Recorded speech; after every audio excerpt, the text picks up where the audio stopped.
A continuación, tendremos la conferencia magistral con el tema Cooperación Genuina como visión para la educación superior por parte del doctor Germán Van de Velde. Un aplauso, por favor.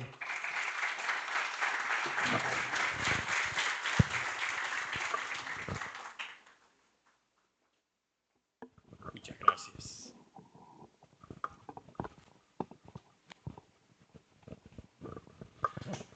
Muy buenos días. Y después de saludarles, creo que la palabra más importante que ahorita le puedo decir a ustedes es gracias.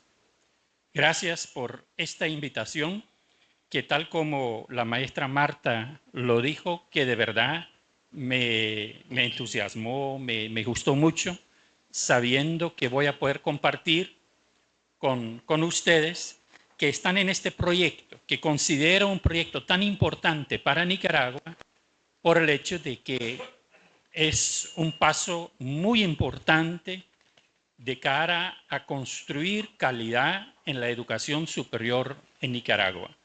Creo que esta Universidad Nacional Padre Gaspar García Laviana es un componente fundamental en este proceso de construir calidad.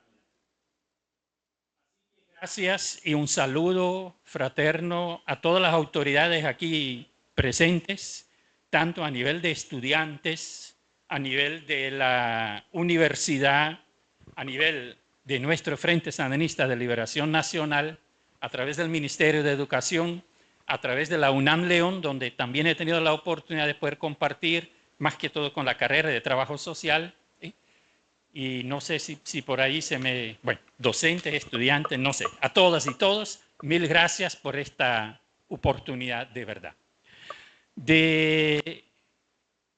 Y más a lo mejor me entusiasmó de poder compartir con ustedes porque se trata,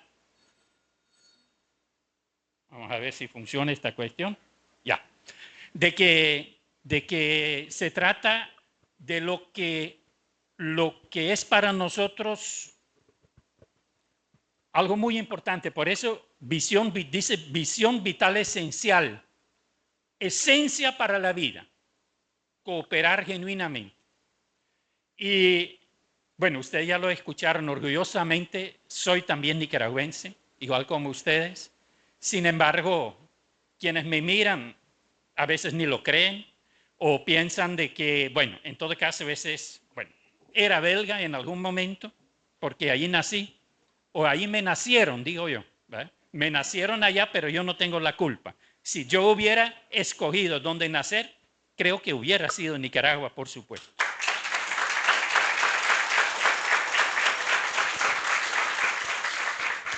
También quiero en ese sentido aclarar, porque a veces cuando miran a alguien como de aspecto extranjero, piensan de que las cosas que compartimos viene de otro lado. Eso no es cierto. La visión vital esencial de cooperación genuina es algo que se construyó desde nuestro contexto. En primera instancia, Nicaragua.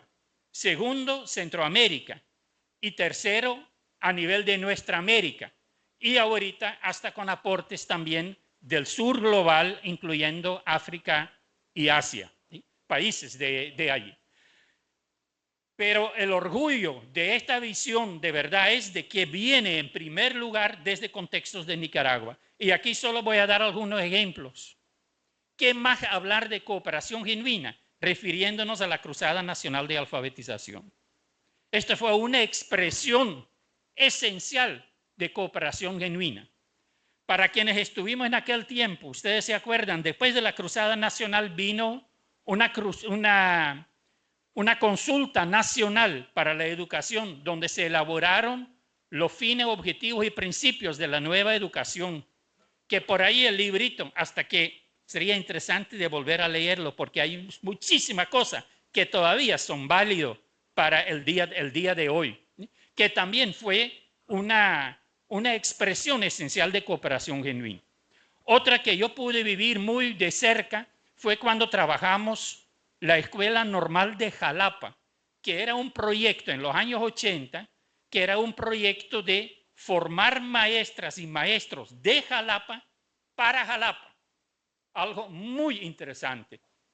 Un proyecto de cooperación genuina, un proyecto de involucramiento de todos los sectores del área de Jalapa para ir construyendo ese proyecto de la escuela normal de Jalapa para Jalapa.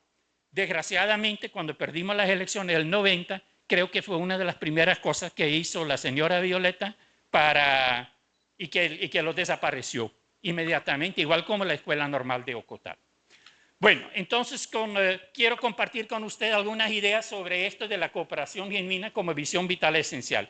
Yo le digo francamente desde el inicio, yo no le voy a decir la verdad. Esta es una visión.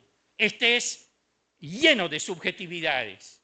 Y de las subjetividades, como más luego también lo voy a plantear, no tenemos que tener miedo. Y aún en la educación superior, aún en la universidad, aquí somos todas personas, seres humanos. La subjetividad es parte de la vida real, es parte de la realidad. Reconociendo eso, es más bien ser más objetivo. Entonces, en primer lugar, yo quisiera plantear claramente que esta visión tiene tres componentes, o a lo mejor más, pero por lo menos esos tres componentes que son muy importantes. En primer lugar, se trata de una opción ideológica. Una opción ideológica porque se tiene que ver con una visión para la vida, para la educación. Y hoy voy a enfatizar en la educación superior, como una invitación para que esta universidad a lo mejor pueda retomar algunos insumos de esto, que sería lo ideal. ¿Sí? Pero es una opción ideológica, es una filosofía, es un referente ideológico. Pero también es una posición política. Muchas veces se plantea que la educación es política, sí, pero no partidaria. Yo personalmente no estoy de acuerdo con eso. Cuando decimos que es una opción política, una posición política, esa posición política también se da en un contexto concreto. Y cuando estamos en ese contexto concreto, en ese contexto singular como el contexto nuestro de Nicaragua, esa posición política también se convierte en partidaria. ¿Queremos o no queremos? Y el otro es el elemento de que la cooperación genuina es una acción pedagógica, es una visión también pedagógica. Esos tres elementos creo que lo tenemos que tener presente pues todo el tiempo. Por eso digo yo que la cooperación genuina es por su esencia un acto educativo, una acción político-pedagógica. El objetivo de estas palabras que voy a compartir con ustedes es destacar esa cooperación genuina por su esencia educativa. O sea, aquí ya estamos diciendo cooperar genuinamente es educación. Y yo diría lo contrario, competir es lo contrario de educación. No sé cómo hay que llamar. Como referente ético, político, pedagógico, metodológico para una educación pública, alternativa, popular, latinoamericana, también a nivel de educación superior. La proyección de esta visión, creo que gracias no al trabajo de Herman, sino más bien el trabajo de Abaco en Red, de la Fundación, esta visión ya tiene una proyección a nivel de nuestra América. Y lo hemos podido compartir en tantos países, ¿sí? Desde México hasta Chile, ¿verdad? Pasando por toda nuestra América. Bueno, estos son los datos, Abaco en Red, FUPEC, no tengo que profundizar mucho sobre eso, el compañero ya lo explicó. La fundación se hizo un poquito más tarde, pero la fundación más bien es el espacio donde elaboramos proyectos y gestionamos, por ejemplo, financiamiento para la ejecución del proyecto. Abaco en Red es más el brazo ejecutivo de la fundación. Entonces somos un solo equipo, tratamos de trabajar a nivel con esa visión de cooperación genuina y educación alternativa popular como educación pública. Porque muchas veces en América Latina, cuando hablamos de educación alternativa, pensamos que es una educación alternativa ante la educación pública. En el caso nuestro no. Es educación alternativa popular como educación pública. Porque cada espacio de educación debe ser un espacio que sea la alternativa ante para satisfacer las necesidades educativas de ese territorio. Por eso lo llamamos así. Cooperación genuina, en este caso, cooperando genuinamente apuntamos a una transformación. En primer lugar, una transformación de uno mismo, pero desde la transformación de una misma, también la transformación de nuestros contextos, cooperando genuinamente, apuntando a este buen vivir. También lo llamamos bien ser ecopersocial. Este es un concepto que ustedes no lo van a encontrar en ningún diccionario. Nosotros hemos hablado hablamos de una identidad ecopersocial. ¿Qué quiere decir eso? Tanto a nivel de persona como a nivel de comunidades. Esto quiere decir que en primer lugar, que yo tengo que estar consciente que el Germán que está aquí conversando con ustedes ahorita, yo no estoy aquí compartiendo lo que quiero compartir simplemente por méritos propios. Eso no es cierto. Y si alguien dice, lo que yo logré en la vida es por mis méritos personales, y ahí lo deja, lo digo francamente, es un mentiroso. Porque de verdad no es cierto. El Germán que está compartiendo con ustedes algunas ideas ahorita son consecuencias, por supuesto, de experiencias muy personales. Por eso el PER que está ahí, personales. Pero también son consecuencias de tanto trabajo conjunto, de tanta interacción social con otras personas, desde el nacimiento hasta el día de hoy, por la participación en un movimiento juvenil, por todas las comunidades que hemos sido parte a nivel de educación, a nivel de organizaciones sociales, en todos los niveles educativos. El hecho de haber podido compartir tanto y construir tanto junto con otras personas. Esto hay que juntarlo también a ese mérito personal tal vez, a esa parte donde también uno como persona, características personales que también han influido. Pero además de eso está el aspecto ecológico, el aspecto del contexto, del ambiente. En mi caso, por ejemplo, si hubiera decidido a mis 27 años no venir a Nicaragua, sino ir a Brasil, a Chile, Argentina, el Germán sería otro. El Germán sería otro porque también el contexto donde uno está, el mismo hecho de haber vivido la experiencia en los años 80, en los años 90 y después a partir a partir del 2007, este nuevo periodo de gobierno sandinista. Entonces, estos también son elementos fundamentales que a uno, que son componentes esenciales de la identidad que tiene uno en ese momento. Por eso hablamos de identidad ecopersocial. Pedagogía de ser ecopersocial, que concuerda totalmente con la visión de desarrollo humano aquí en Nicaragua, apuntando ese desarrollo justamente al ser humano. Entonces, por eso nosotros hablamos de esa pedagogía de ser como una pedagogía concienciadora de poder compartido, caminos hacia un bien ser siendo. El otro elemento que también quiero destacar es como referente, ¿verdad? Como parte de entender la cooperación genuina, es la pedagogía de la significación.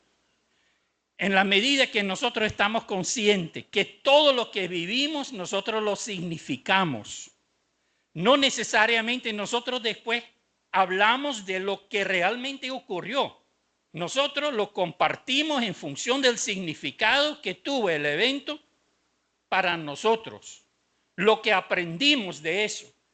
Entonces yo creo que educarnos significa significar todo lo que ocurre alrededor nuestro, en el aula de clase, en los trabajos de campo, y compartiendo esos significados y respetando la diversidad en los significados. Entonces ahí es donde vamos creciendo, donde vamos desarrollando nuestra conciencia. Entonces la pedagogía de la significación es un elemento fundamental y tenemos que estar conscientes de eso, porque esto es lo que nos lleva para el aprendizaje. Y siempre hay que ver significativo para quién. porque creo que a veces como docente pensamos que esto es muy importante, esto es muy significativo, pero a lo mejor para mí como docente y para estudiante. Para estudiantes también pueden haber otros elementos que son muy importantes. Hablando de esa pedagogía de la significación, ahí ocurre, nos llevó a definir ese concepto de objetividad subjetiva. Ser objetivo, que a veces decimos eso, ¿verdad? En la investigación hay que ser objetiva, en la evaluación hay que ser objetiva. Y yo diría que no. Porque por ser objetivo, cuando tradicionalmente esto se plantea como tratar de neutralizar la subjetividad, ahí es donde nos equivocamos. Porque la subjetividad es parte de la realidad que vivimos. Entonces, si queremos investigar esa realidad, hay que tomar en cuenta esa subjetividad también. Porque si no, estamos investigando algo que no está completo. ¿Sí? Entonces, y esto nos lleva a ese concepto. Si quieren profundizar sobre eso, en la biblioteca de Abaco virtual, de Abaco en Red, que en el sitio web de nosotros, ahí lo pueden encontrar, hay un artículo interesante respecto a ese de la objetividad subjetiva. La percepción, en realidad, como decía, es parte de la realidad objetiva. Tenemos que estar conscientes siempre a quién corresponde significar. Y la respuesta tiene que ser, por supuesto, que todo lo hacemos, queremos o no. La significación existe siempre. Cuando nos vamos de aquí, hoy, cada una y cada uno de nosotros vamos a tener significados diferentes a lo que vivimos aquí, a lo que escuchamos, al contenido, a las personas, etc. Lo interesante es, en la medida que esa significación la hacemos más conscientemente, también vamos a poder profundizar en los aprendizajes. Entonces, esto como los dos relaciones un poco más a nivel de teórico, a nivel de la pedagogía. La cooperación genuina para nosotros tiene tres referentes. Un primer referente es un referente ético, ecosocial, humanista, que es la postura filosófico, político, ideológica.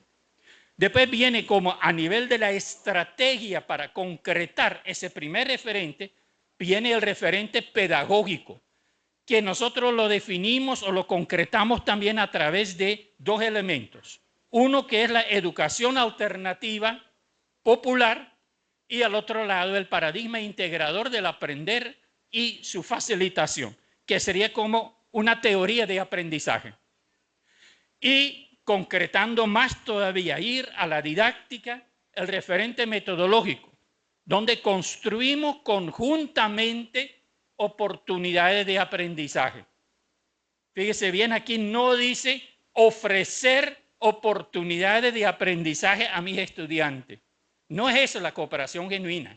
Cooperación genuina es construir conjuntamente oportunidades de aprendizaje integrantes de una actitud cooperativa emprendedora de calidad creciente, que ya sería la práctica contextualizada. Eso en cuanto a lo referente.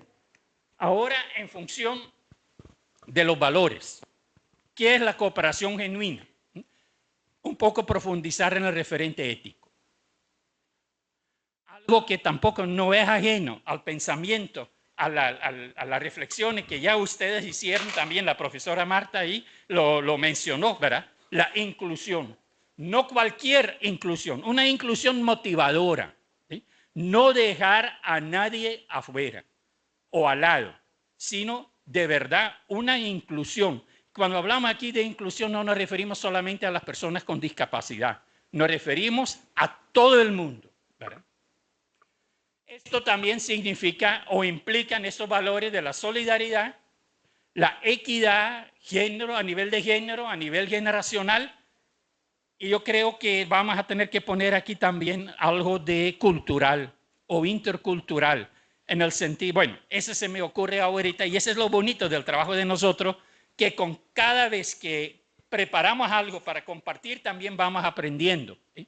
El 5 de agosto tengo una conferencia, un compartir más bien, con docentes también del Perú, de una región de Perú, y entonces donde me pidieron reflexionar sobre la relación entre cooperación genuina y la educación intercultural bilingüe.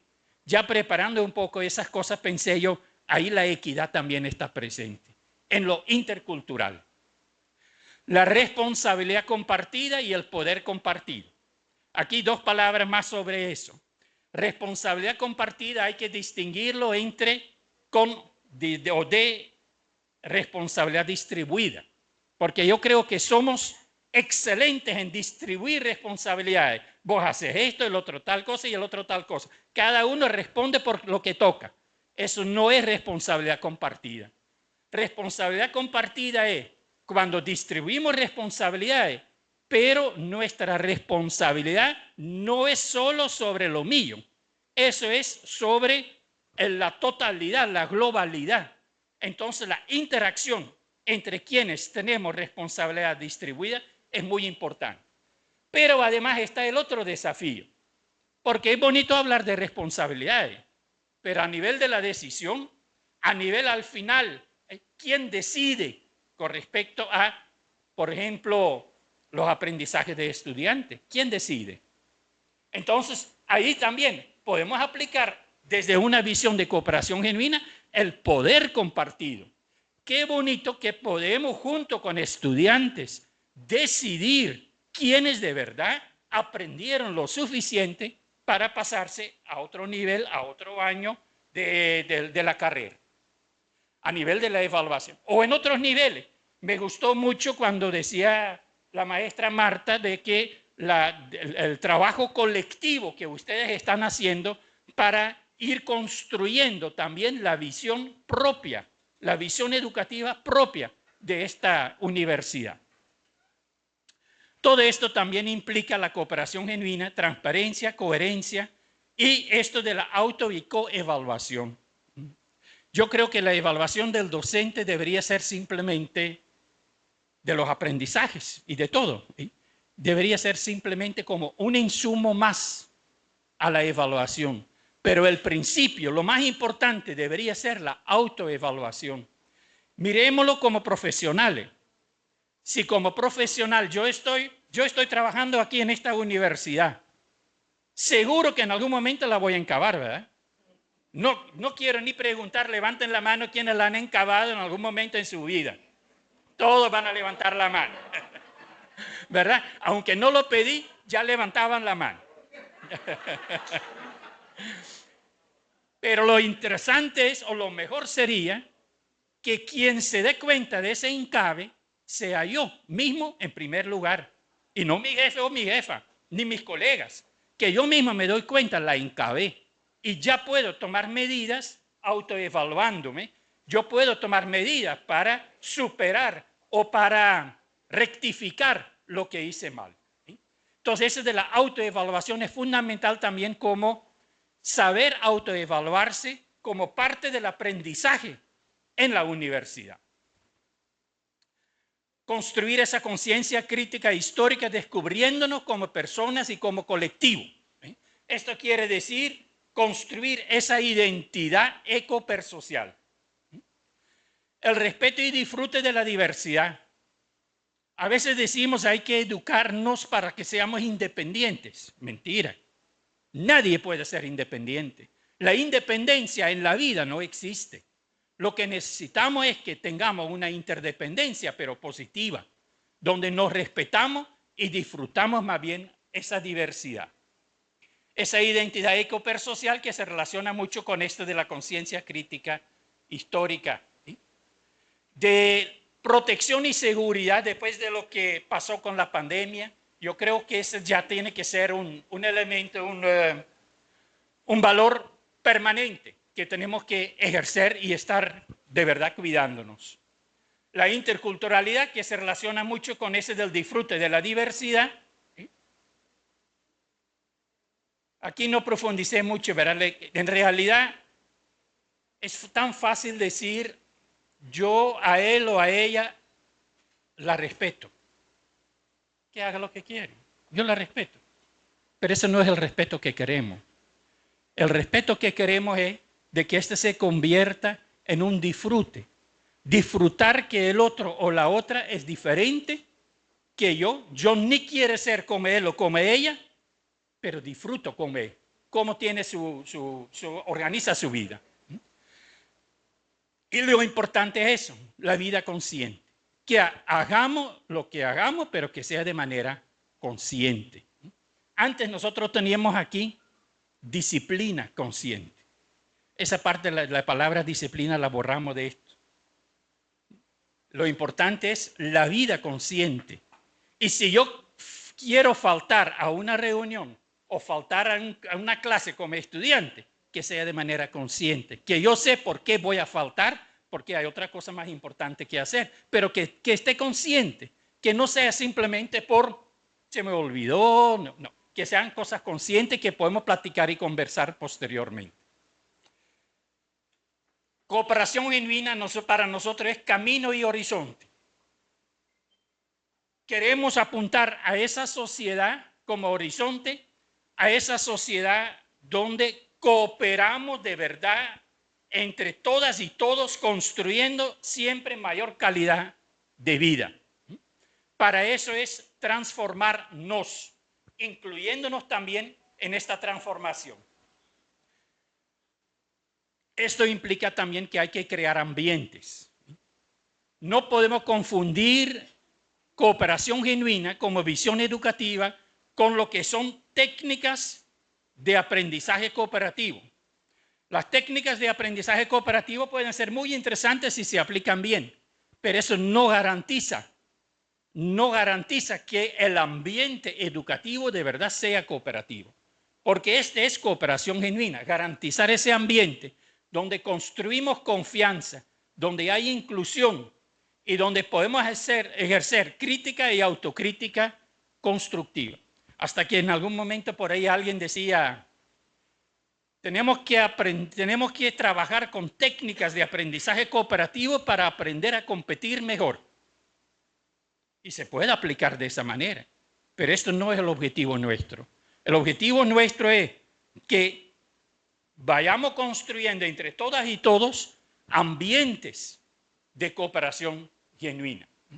Esto significa varias acciones o pilares, lo llamamos nosotros.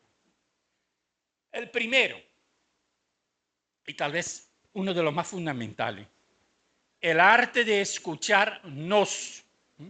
Aquí antes decíamos el arte de escuchar. Este nos que ustedes lo van a ver más adelante varias veces, este es un aporte sustancial que nos dio Maribel. En el sentido de que si nosotros hablamos de inclusión, también tenemos que incluir a nosotros mismos. Es muy bonito decir, hay que educar a los demás, porque yo ya soy educado. Mentira. La edad que tengamos, siempre tenemos que seguir aprendiendo, seguir educándonos.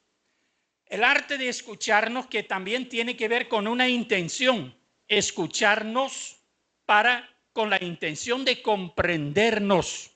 Y esto siempre me gusta muchísimo de tratar eso a nivel de contexto universitario. No sé aquí en la universidad cómo le están haciendo. No sé si todavía hablan de defensas de la tesis cuando terminan. Si todavía lo hablan, yo les invito que lo reflexionen. ¿Cuándo me defiendo yo? Cuando me atacan. Si no me atacan, yo no tengo por qué defenderme. Pero además, yo me puedo defender también porque lo siento, lo significo como un ataque cuando alguien me está escuchando para juzgarme. Y por eso nosotros mal usado, creo, el término de los jurados. Un jurado escucha para juzgar. No tienen por qué juzgar. Deberían escucharnos para comprender cómo fue nuestra experiencia de investigación que se refleja en esa tesis. Y si hay cosas que no entienden, que pregunten para tratar de comprendernos mejor. ¿Por qué no podemos hablar simplemente de una comisión evaluadora? Pero además, ¿quiénes serían los primeros que deberían poder valorar, más que evaluar, valorar el significado de esa experiencia de investigación? Sería más bien, creo personalmente, sería en primer lugar las personas que fueron actores y actoras importantes, protagonistas de ese proceso de investigación. Pero esos justamente son que nunca están presentes a la hora de presentar una experiencia investigativa como tesis, porque esas se quedaron en el área donde hicimos la investigación. Por eso mismo, y es posible cambiarlo, es posible hacerlo diferente. Yo personalmente tengo la experiencia en una maestría donde yo logré, en la UNAM Managua, donde me permitieran de que no hubieran jurado, de que solamente hubiera una comisión de evaluación, pero para que pudieran estar presentes los protagonistas o las protagonistas de esa experiencia investigativa, nos movimos todos al lugar donde se hizo la investigación. Entonces, de Estelí nos movimos a Jalapa, nos venimos a la Chinandega, a Matagalpa, de allí mismo también en Estelí. Y quienes evaluaron y valoraron en primera instancia la experiencia vivida durante la investigación fueron ellos, esos protagonistas. Y de último se le dio la palabra a la comisión evaluadora. Entonces, estas son experiencias que indican que sí lo podemos hacer de manera diferente. La única manera de descubrirnos la identidad ecopersocial que tenemos es comprendernos. Si no nos comprendemos, tampoco no podemos descubrirnos. Y esto tiene que llevar a la voluntad de compartirnos, que es la ternura. Muchos también se habla de la pedagogía de la ternura. La voluntad de compartirnos. Esta es esencial para poder cooperar genuinamente. Si yo no tengo la voluntad de compartirme, tampoco no puede haber cooperación genuina. La decisión de comprometernos para poder acompañarnos y así promover esa integración. Estos elementos, estos pilares, estas acciones también están inmersos en diferentes procesos. En primer lugar, participar. Y tenemos que estar conscientes de qué significa participar. ¿Sí? Entonces, si no hay participación, no hay nada. No podemos hacer nada. Porque solo la participación me va a permitir construir una experiencia de la cual yo puedo aprender. Experienciar para nosotros quiere decir vivir una experiencia y aprender de ella. Y si queremos profundizar en ese aprendizaje, la tenemos que sistematizar. Sea una experiencia que la valoramos como positiva o negativa, esta es otra cosa, porque ese es evaluar. No, estamos hablando de sistematizar la experiencia, independientemente de cómo nos sentimos con esa experiencia, porque ahí podemos sacar aprendizajes, muy importante. Creo que lo de la sistematización de experiencias es algo que hace falta todavía en muchas universidades. Una vez yo estuve en Colombia, en el 2015 creo, y se me acercó un estudiante de una universidad, no me acuerdo cuál es, porque yo no estaba en su universidad, pero él decía que habían logrado que a nivel de una maestría podían hacer una sistematización, un informe de sistematización de experiencia como tesis para la maestría. Habían logrado eso. Eso me parece importante. Que puede ser la tesis una investigación, tal vez también puede ser un proceso de sistematización. A lo mejor es un elemento que ustedes que están construyendo su visión educativa, que lo puedan considerar. Porque sistematizando una experiencia, vamos construyendo mayor conciencia, conciencia crítica, que eso nos permite comunicarnos mejor y, por supuesto, entonces también integrarnos. Bueno, con eso yo creo que conceptualmente o el significado que nosotros desde la Fundación Pedagógica Cooperación Genuina y desde Abaconred, cómo nosotros hemos significado la cooperación genuina. Muy interesante sería, y nosotros lo hacemos mucho cuando trabajamos talleres, no una conferencia, sino talleres, que pedimos entonces que las personas significan los participantes y las participantes de los talleres, que significan la cooperación genuina desde su contexto. Y hay que ver, porque esta es una visión, pero pueden haber otras. Y nos dan siempre insumos sumamente interesantes para entender lo que puede ser la cooperación genuina en otros contextos que no son nuestros. Pero de ahí siempre vamos enriqueciendo también nuestro significado. Desafíos académicos. Desprendernos de una actitud competitiva construyendo una actitud genuinamente cooperativa. Eso es tan importante porque desgraciadamente desde chiquito a nosotros nos han metido que hay que competir. Desde que en mi casa me dicen desde chiquito, el niño de 4 años y el hermanito de 6, de que el uno, ¿por qué no puedes hacer eso vos y tu hermanito? Mejor, él es más chiquito que vos, pero él lo hace bien. Y vos no podés, ya les estamos inculcando que tienen que competir para hacer las cosas bien. ¿Sí? Entonces, desprendernos de eso. Y aquí quiero hacer un pequeño comentario que tiene que ver también con lo que muchas veces nos imponen desde afuera. Por ejemplo, como la educación basada en competencias. En el nivel de educación superior, este es para todas las universidades, así es. Yo sé, ¿sí? Pero por lo menos signifiquemos de manera diferente esa de la competencia. Yo creo que de repente no podemos cambiar la palabra porque de eso puede depender hasta si tenemos financiamiento externo para determinadas actividades. Desgraciadamente, nos imponen, ¿sí? Entre paréntesis, sobre eso de la educación en competencia. Antes era educación basada en objetivos. En otro momento de educación basada en resultados. Ahora dicen, desde hace años, educación basada en competencias. ¿Y cuál es la diferencia? Los tres apuntan a una educación que apunta solamente a resultados, no a procesos.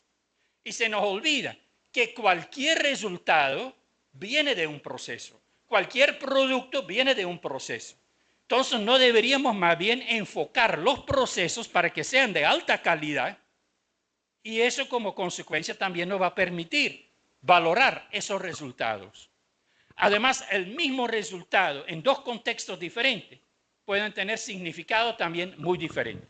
Bueno, el otro elemento que quiero decir es que por todos lados ahora es la moda de hablar de hay que desaprender.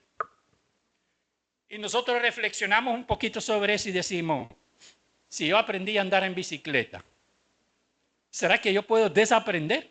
Como llegar a una situación que ya no puedo andar en bicicleta. Bueno, si no es por un impedimento físico, por ejemplo, ¿verdad? Pero eso no es desaprender tampoco.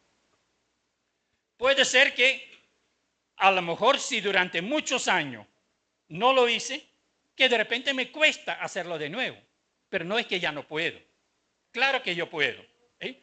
Si yo aprendí un idioma, otro idioma, si durante mucho tiempo no lo utilizo, de repente me cuesta. Eso es como en mi caso, cuando después de 5, 6, 7, 8 años de no ir a Bélgica y tengo que hablar de repente en neerlandés de un momento a otro, ay, ni me acuerdo de las palabras, pero después de 2 o 3 días ya cambia eso. ¿Sí?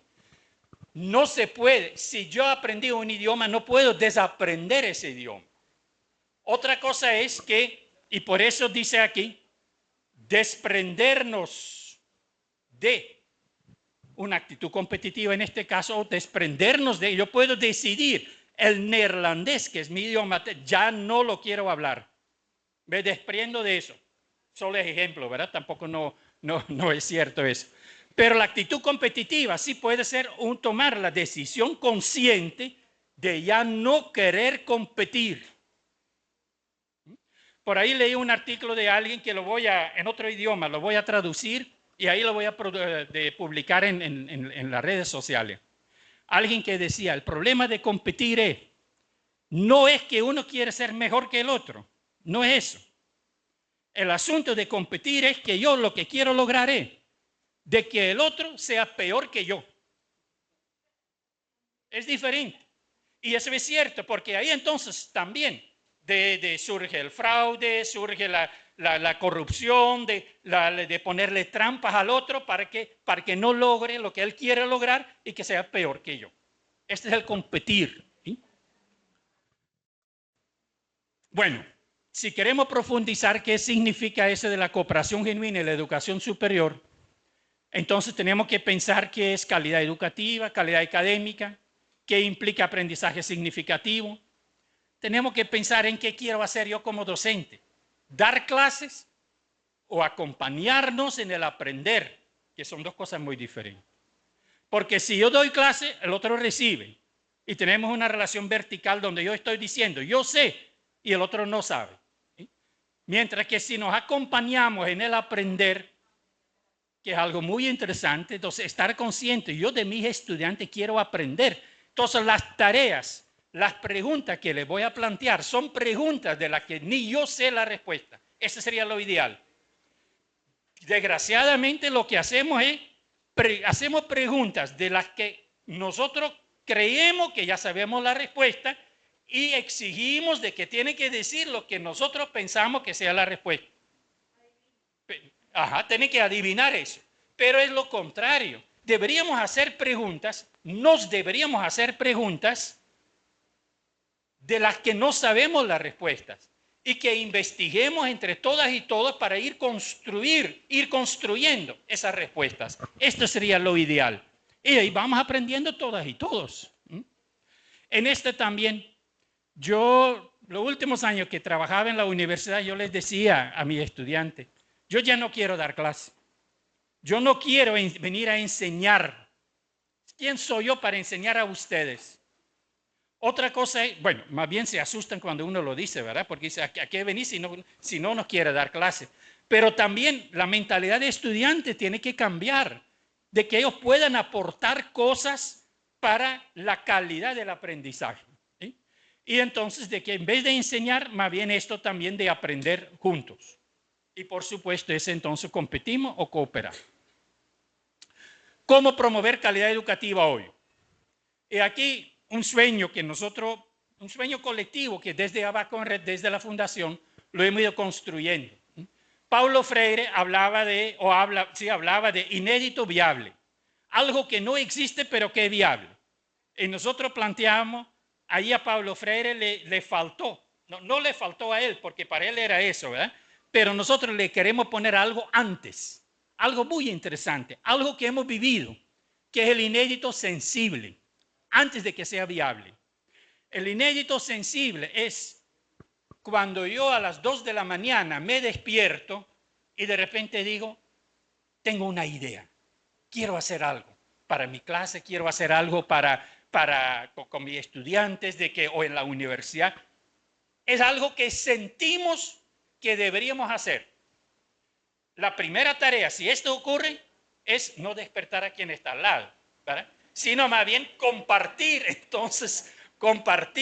esa idea con otros, para que poco a poco vayamos concretando esa idea en un inédito viable y después concretarlo a nivel también, si es posible, de currículum. ¿Cuál es ese inédito? A lo mejor sensible todavía, pero que la estoy compartiendo con ustedes. Una educación alternativa popular como educación pública, caracterizada por esas actitudes basadas en cooperación genuina, también en el contexto de una educación universitaria. Entonces, apunto sobre calidad educativa. Cuestión de proyecto y de proceso, ya se lo mencioné, esa reflexión ya la compartí con ustedes. Pero si hablamos de criterios de calidad hay que preguntarse quiénes definen esos criterios. Porque lo que para mí puede ser de calidad, para otro no lo es. Y lo que es para otro, tal vez para mí no lo es. ¿Con qué intereses se definen los criterios de calidad? Si el Banco Mundial dice que la calidad educativa se caracteriza por tal y tal cosa, ¿con qué intereses lo dice? Si a nivel internacional, los organismos internacionales imponen la educación basada en competencias como un criterio de calidad a nivel de universidades o a nivel de educación en general, ¿con qué intereses lo hacen? Porque en mucho eventos a nivel internacional de educación, hay más economistas que pedagogos que toman la palabra. Tenemos que reflexionar críticamente sobre eso. ¿Y en qué contexto valen esos criterios? 9 criterios mínimos consideramos nosotros subjetivamente, y esto es lo que quiero compartir con ustedes. ¿Para qué competir si cooperar es esencia humana? Para poder aprender nos necesitamos, es otra premisa que tenemos que estar conscientes. Yo solo no puedo aprender. Necesito a las y los demás para poder aprender. Y esa visión vital esencial de la cooperación genuina. Primero, comunidad educativa, académica e incluyente. No solo respetar, sino también disfrutar la diversidad. Aquí ustedes van a ver cómo en estos 9 criterios, de alguna manera, hay relación directa con lo que hablé yo sobre la cooperación genuina. Aprendemos todas y todos sin excepción. Aprender escuchando y compartiendo. Aprender a respetar y disfrutar esa diversidad. Nosotros aquí hablamos mucho del diálogo en encuentro. Cada encuentro con nuestro estudiante debería convertirse en un diálogo en encuentro de lo que todas y todos podemos aprender, en vez de ejercer el poder absoluto o el poder sobre, que es cuando pensamos que tenemos que dar clases. Entonces, en vez de ese poder sobre, más bien convertirlo en un poder compartido. Cuando hablamos de comunidades educativas o comunidades, ¿sí? Entonces hablamos de algo en común. Quiere decir, compartimos algo, nos identificamos con lo que compartimos y tenemos un interés en común. Porque el respeto a la diversidad, tenemos que también dejarlo claro, eso tiene límites. Y lo quiero decir aquí de manera muy clara, de que yo no voy a decir que yo disfruto la diversidad viendo la diferencia que yo tengo con los puchos aquí en Nicaragua. Eso no lo puedo disfrutar, porque esto es algo que no corresponde a una actitud constructiva de cara a construir esa sociedad que pretendemos. Ese proyecto político, que también lo llamo yo pedagógico, a nivel de nación que tenemos aquí en Nicaragua, solamente voy a poder cooperar genuinamente entre quienes se identifican con ese proyecto político pedagógico a nivel nacional. Pero esto también, también quiere decir que entre quienes nos identificamos con el proyecto, tampoco no todos pensamos y sentimos igual. Pero es entre esas personas que nos identificamos con ese proyecto que ahí tenemos que aprender a nivel de comunidad, a nivel de lo que tenemos en común, disfrutar las diferencias, la diversidad, porque todos somos diferentes. Lo común que implica esta unidad, una identidad, coherencia, pertenencia, integración y sentir. Hacer comunidades de esencia para la calidad de vida, a nivel de la naturaleza. Estas son comunidades, pero también a nivel de los chihuines, a nivel de las personas, a nivel de cada uno, de todos nosotros, a nivel de nuestra universidad. Tenemos algo en común. Este es el proceso que ustedes están construyendo con su visión educativa. Lo que tienen en común todas y todos, pretendiendo que todos nos identificamos con eso. Y si hablamos de una comunidad de aprendizaje, implica aprender, cambio de actitud, transformación continua, y entonces fortalecer más bien lo que tenemos en común y construir esa identidad. ¿Cómo se construye? Lo construimos desde la propia diversidad, que no caigamos en el error de pensar que todo el mundo tiene que pensar igual, lo contrario. A mí me da tristeza si alguien dijera, yo estoy totalmente de acuerdo con usted.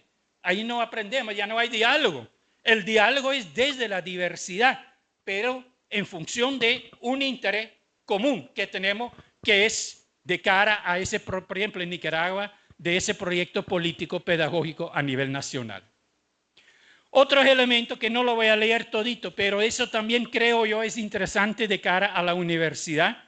Esta universidad, ¿cuál es cómo visualizar su relación con la comunidad? Si tienen tantos centros universitarios regionales, o igual aquí mismo en León, ¿cómo establecer esa universidad en la comunidad? Desde la comunidad. ¿Cómo integrar la universidad y la comunidad? 2, estar consciente de eso. La calidad no se impone. Podemos nosotros a nivel de las autoridades de querer garantizar calidad. No se puede. La calidad se construye desde cada escenario singular. La autoría de la calidad se da en el trabajo pedagógico, en el trabajo educativo, el trabajo académico, directamente. Y en coherencia con ese proyecto político pedagógico de la que ya le hice referencia. Calidad educativa en ese sentido es un asunto de ética. Aprender construyendo lo propio. Y yo creo que aquí también vamos un poquito, ya a lo mejor más luego sale otra vez, de que no tengamos que copiar un modelo, sino construir lo propio de verdad. Podemos tener siempre diferentes universidades públicas nacionales aquí en Nicaragua, pero cada universidad tiene sus características propias y esenciales, muy importantes. La identidad universitaria no es la misma para todas las universidades. Pero además de eso, también eso ya tiene que ver con otro concepto, que es decolonizar. No hay modelos de universidades de Europa, de Estados Unidos, de Canadá o de otros países de América Latina que debemos copiar para tener calidad. La calidad se construye desde el propio contexto de esta universidad, no en función de copiar. Con capacidad creativa e imaginativa, que esa es la consecuencia de lo que acabo de decir, ¿verdad? La caracterización del contexto y orientada al aporte constructivo de ese proyecto político pedagógico. De lo inédito sensible a lo inédito viable y la concreción curricular. 3 pasos. Aprender soñando y concretando sueños. Ese aprendizaje creativo implica también esa relación entre lo que significa el cambio, que a veces nos da miedo el cambio, sin embargo es muy importante. Aunque sabemos que todo cambio provoca crisis y toda crisis también va a provocar cambios, pero este es muy positivo. Por eso hay que educar en y hacia el cambio, pensar diferente, visualizar muchas alternativas, responder creativamente. Un cambio de visión educativa, ser original, ser creativo en función de esa visión educativa que ustedes quieren establecer o que están estableciendo. Eso muchas veces significa resignificar muchos elementos. Entonces aquí, por ejemplo, a nivel de didácticas de la metodología de aprendizajes, ¿por qué no pensar en aprender investigando? Pero no aprender investigando por orientar una vez una investigación, no. Que todo el aprendizaje para esa asignatura sea investigación. De aprendizaje basado en proyecto. No porque incluimos que al final de la asignatura tiene que elaborar un proyecto para aprobar la asignatura. No. Que el aprender sea desarrollar un proyecto entre todas y todos. ¿Y por qué de repente no entre diferentes carreras o diferentes años? No tiene que ser siempre con esa distribución tradicional entre carreras. Hay carreras afines donde podemos trabajar juntos. Aprender soñando. Un aprendizaje basado en sueños. ¿Cuáles son nuestros sueños? ¿Qué tenemos que aprender para concretar ese sueño? La objetividad subjetiva, ya la había mencionado, educación incluyente, y la vida consciente, creatividad.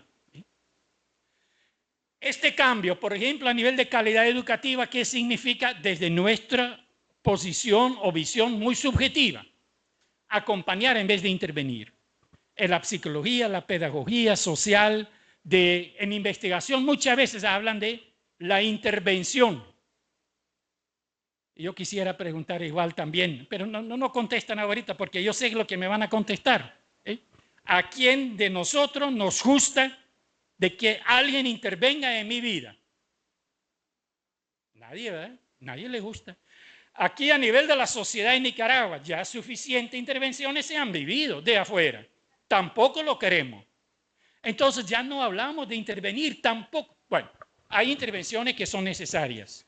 Cuando hay un problema de salud muy fuerte y alguien necesita una intervención quirúrgica, una operación, situaciones de emergencia en este sentido. ¿Sí? Pero aún allí, si alguien dice yo no me quiero operar, Ni modo. ¿Sí? Pero ahí podría, no, yo creo que también podría ser a nivel social, por ejemplo, de repente, si el Ministerio de la Familia identifica un contexto en un hogar donde niños o niñas están en riesgo, podría ser que hay que tomar decisiones. Pero yo estoy hablando aquí a nivel general.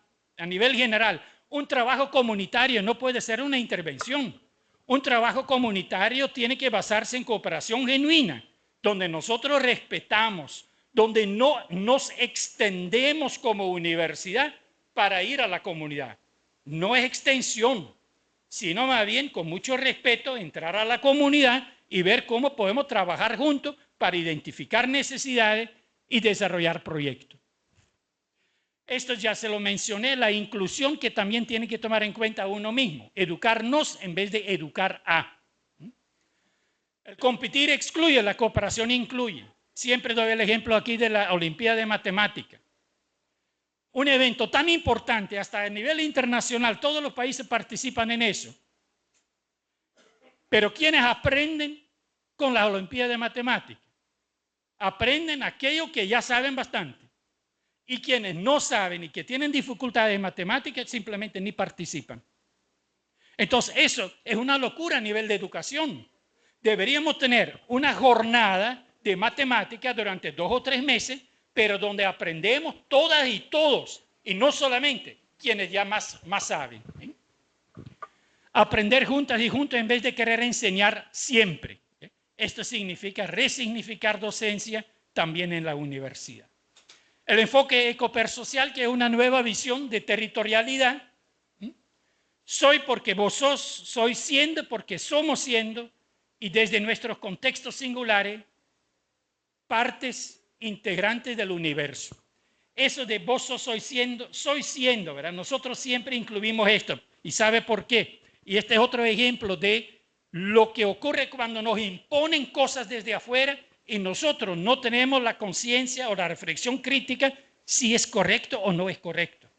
En algún momento, creo que fue la UNESCO, que hace años también, ¿verdad? Aquí hablaba de hay que aprender a conocer, aprender a saber, aprender a hacer, aprender a vivir juntos, no sé, todas esas cosas. Pero al final también decía aprender a ser. Y decíamos nosotros a nivel de equipo, ¿y cómo es eso? Ese chihuín que nace, en el momento de que nace, no es todavía, ahí tiene que aprender a ser, no es entonces. O sea, ¿qué quiere decir aprender a ser? Ese es negar el ser de alguien en cualquier momento de su vida. Por lo menos entonces digamos aprender a ser siendo, porque ya es. ¿Sí? De ahí viene esto que nosotros siempre incluimos esa parte. Pero lo que quiero decir es, ¿por qué a nivel de nosotras y nosotros como institución educativa no se nos ocurre cuestionar lo que dicen esos organismos a nivel internacional y que nos imponen un determinado lenguaje que posiblemente para nosotros no tiene el significado que ellos le quieren dar? Aprender integrándonos.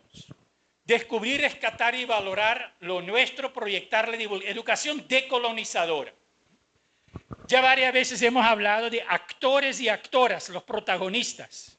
En Nicaragua también desde el Ministerio de Educación, desde todo el trabajo social, desde todos los ministerios, hablamos muchísimo de ser protagonistas.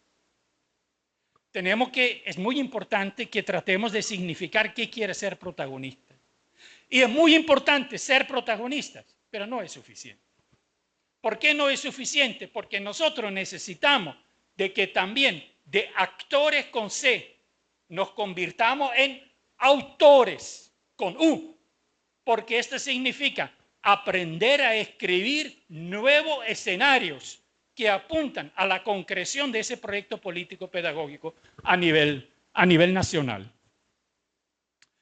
El enfoque científico que siempre tiene que estar presente cuando trabajamos a nivel de universidad, y por eso nosotros mencionamos aquí la intencionalidad científica, porque seamos realistas. Las condiciones de nuestra universidad no son las condiciones que puedan tener otras universidades. Y quisiéramos hacer las cosas con todos los medios posibles que puedan haber en el mundo, pero no disponemos de esos medios. Entonces tenemos que hablar de intencionalidad científica, es hacerlo lo mejor que se pueda en el contexto que nosotros tenemos. Si nosotros hablamos de una investigación científica a nivel de tesis de maestría, de doctorado, que entre paréntesis no debería ser de manera individual. Aquí, ¿cómo lo hacen? A nivel de maestría, individual, ¿verdad? Creo que en todas las universidades. Pero yo no conozco ningún centro de investigación científica donde se trabaja solo.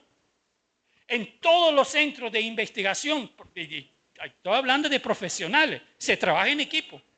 Entonces, el trabajo en equipo a nivel de una maestría para hacer la tesis o en el doctorado debería ser también en equipo, y el trabajo en equipo tiene que ser parte de la valoración al final de la evaluación. Si pudimos de verdad trabajar en equipo, tenemos que monitorear, tenemos que darle seguimiento al trabajo en equipo, porque esta es una habilidad muy importante, una habilidad profesional. En todos lugares, en todas las profesiones, prácticamente tenemos que trabajar en equipo. Entonces, la intencionalidad científica, hacerlo lo mejor que se pueda. Una visión holístico compleja, que no estemos pensando de separar todas las cosas a nivel de laboratorio, y la transparencia y la sistematicidad en cuanto a lo metodológico. Yo creo que un criterio de calidad del trabajo a nivel de universidades es justamente esto, lo metodológico. Para decir que un resultado puede ser muy interesante, pero ¿es válido o no es válido? Hay que ver cómo se logró a ese resultado. Y si no miramos el cómo, podemos confundirnos totalmente. Algo muy interesante, muy bonito, pero no se trabajó de manera científica, no se trabajó de manera sistemática, no se trabajó de manera transparente. Ustedes han leído sobre las encuestas que se hacen a veces en Nicaragua también igual, ¿verdad? A mí me da una risa que Sid Gallup de repente saca unos resultados, pero lo hicieron con una muestra, dicen ellos, representativa, pero de llamadas telefónicas a celular.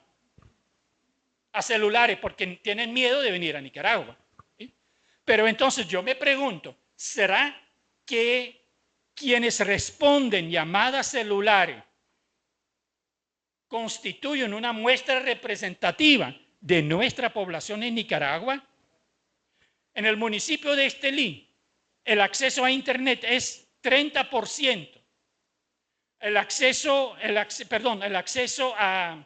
a celulares, pero con conexión, ¿verdad? Es 30% entre área rural y el área urbana. Más en el área urbana, menos en el área rural. Nunca va a ser, en este momento en Nicaragua, una muestra representativa, solo a nivel de constituido por llamada telefónica. Bueno, aprender investigando. Esto lo he discutido muchísimas veces, pero quisiera yo que entendemos que no hay información, ni en los libros, ni en entrevistas, ni en internet, ni en ningún lado. La información se construye. ¿Qué es lo que hay cuando buscamos fuentes? Son datos. Y aunque la persona metió eso como información, cuando yo lo recibo, son datos. Para que este se convierta en información, tiene que pasar por un análisis, una interpretación y una significación, que además es subjetiva. Es subjetiva porque apunta al objetivo que yo pretendo lograr, por ejemplo, con mi investigación. Y si alguien tiene los mismos datos, pero con otro objetivo, va a sacar otra información, va a construir otra información. Si nosotros estamos conscientes de eso, los estudiantes no tienen por qué, ya no tiene sentido que estar copiando, y más aún ahorita con lo de la inteligencia artificial. No tiene sentido simplemente de copiar porque estoy copiando datos. Lo que tengo que hacer es analizar, interpretar, significar esos datos para construir la información, convertirla en mi conocimiento dentro del contexto de lo que estoy haciendo, aprender de esto y a partir de ahí la transformación. Eso se relaciona un poco con de una compañera es de Costa Rica, pero tiene que ver con algunos doctorados aquí en Nicaragua. Cruz se llama, Cruz Prado. De cuando ella presentó el doctorado sobre mediación pedagógica. Entonces alguien preguntó en la sala, decía, ¿cuáles son los requisitos para el doctorado? Me encantó lo que contestó. Es justamente esto, mire. Solo hay dos requisitos para un doctorado: saber leer y saber escribir. Entonces esto es cierto porque hay que saber leer los datos para convertirlo en información y después compartir esa información a partir de su escritura. Su escritura quiere decir hacerlo visible para otros, no necesariamente tiene que ser solo a nivel de palabra, ¿verdad? Uso adecuado de la tecnología como medio de aprendizaje. Y tal vez lo más importante es esto: el uso adecuado de la tecnología en educación implica también, y pregunto, aquí en nuestra universidad, ya digo nuestra, ya soy parte, implica también educación. Aquí hay educación en el uso adecuado de la tecnología. Tenemos que ver eso, porque una cosa es bonito, integrar el uso de la tecnología para nuestro aprendizaje, pero de verdad hubo momentos donde aprendimos a usar adecuadamente esa tecnología. Me refiero ahorita también a la inteligencia artificial, hay que integrarla. La inteligencia artificial es un hecho, hay que integrar. Por ahí alguien me decía, antes yo escribía un libro en 3 años, gracias a la inteligencia artificial puedo escribir ahora un libro en 3 meses. Y excelente, excelente. Pero que hay que aprender a utilizar esas fuentes o todo eso es lo que nos da la inteligencia artificial. ¿Sí? La tecnología es un medio, no es un fin. Bueno, ahí la pregunta sobre la inteligencia artificial. Responsabilidad compartida. Calidad es construcción conjunta de oportunidad de aprendizaje. Aprender responsabilizándonos. No podemos echar la culpa al docente que los estudiantes no aprendieron. Hay que analizarlo más profundamente qué pasó. Estudiante también tiene responsabilidad para su propio aprendizaje. Y el docente también tiene responsabilidad también sobre su propio aprendizaje. Y si alguien dice que no aprendió, falló, también como docente. Responsabilidad compartida y no distribuida, como dice esta lámina. ¿Sí? Decisión al compromiso de carácter político-ideológico, también pedagógico-metodológico. Aprender comprometiéndonos. Descubriendo nuestros talentos, algo tan importante, creando espacios para hacer lo que apasiona, creatividad, originalidad, diversidad, arte en el más amplio sentido de la palabra. Aprender descubriéndonos siendo, autenticidad. Y el último, la co- y autoevaluación también que ya había mencionado antes. ¿Sí? Porque esa es la única manera para garantizar esa mejora continua. ¿Sí?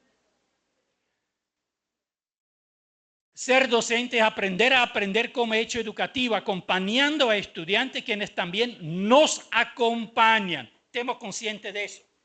A mí como docente me acompañan. ¿Sí?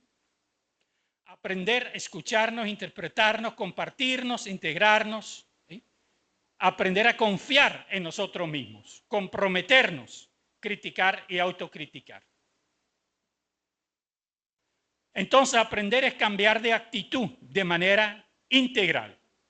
Y ahora que ya es la última parte, creo que ya pasé bastante, ¿verdad? La última parte que es ¿y ahora qué podemos hacer? Entonces, quiero solamente lanzarles o compartirles algunas ideas. Construir nuestro proyecto político pedagógico. está claro que a nivel nacional tenemos un proyecto político pedagógico con el cual nos identificamos. Ahora, coherente con eso, ¿cuál es nuestro proyecto político pedagógico a nivel de nuestra universidad? Otro eslabón. Construir, entonces, en el contexto de nuestra universidad, referentes ético, pedagógico y metodológico coherentes con nuestro proyecto pedagógico político. Formar equipos mixtos de investigación, desterrando la soledad del investigador y transitar a una práctica investigativa basada en cooperación genuina. Sería genial si de repente me diera cuenta yo que esta es la primera universidad donde las tesis de maestría y de los doctorados se hacen en equipo. Sería genial. Consensuar y acordar líneas de trabajo, líneas de investigación que corresponden a las necesidades reales y destinar tiempo laboral para el trabajo de investigación. Mi experiencia es un poquito que este es un punto muy delicado. Siempre dicen el docente investigador, pero ¿cuánto tiempo le damos para investigar? ¿O solamente es para trabajar con estudiantes en función de desarrollar asignatura? Investigar desde y para los contextos educativos. Acompañar e integrar aportes de instituciones afines, no encerrarnos como universidad, sino también con qué otras instancias nosotros podemos trabajar juntos. Intercapacitar en metodología de investigación científica. Relacionar investigación con innovación y aprender cooperando con aprender. Docente universitario, aquí creo que debería estar también la sistematización. Relacionar investigación, sistematización e innovación. Docentes universitarios integrados e inmersos en procesos y prácticas educativos. El diálogo encuentro, la universidad como expresión comunitaria, muy importante también.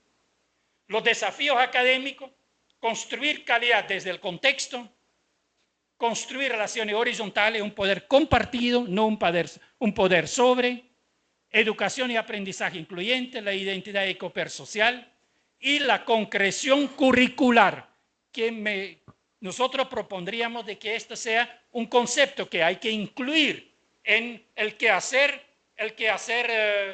docente, el quehacer académico, el quehacer educativo en general. Ahí podemos hablar de transformación curricular, de desarrollo curricular, pero también concreción curricular, porque eso es lo que ocurre en el aula, en el trabajo con estudiantes, en la investigación cuando se hacen su tesis.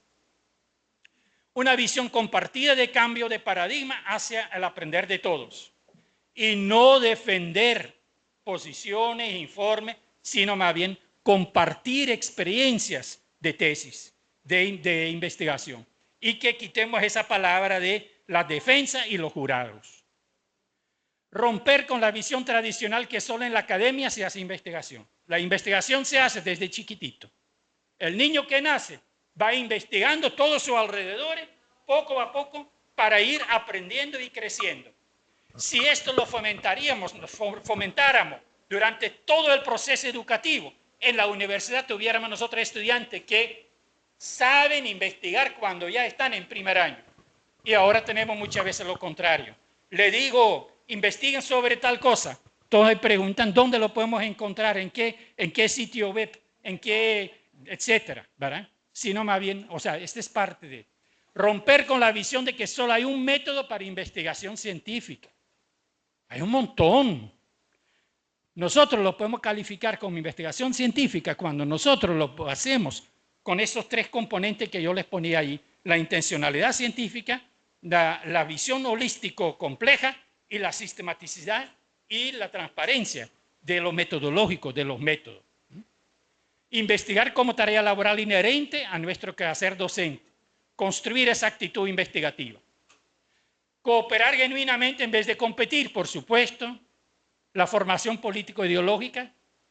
Por eso hablamos de educación alternativa popular como educación pública. El respeto y disfrute de la diversidad. Y aquí tengo una propuesta, tenemos una propuesta abierta para todas las universidades. ¿Por qué no trabajar una cátedra de cooperación genuina? Para resignificar todo lo que yo dije y mucho más. Para concretar eso.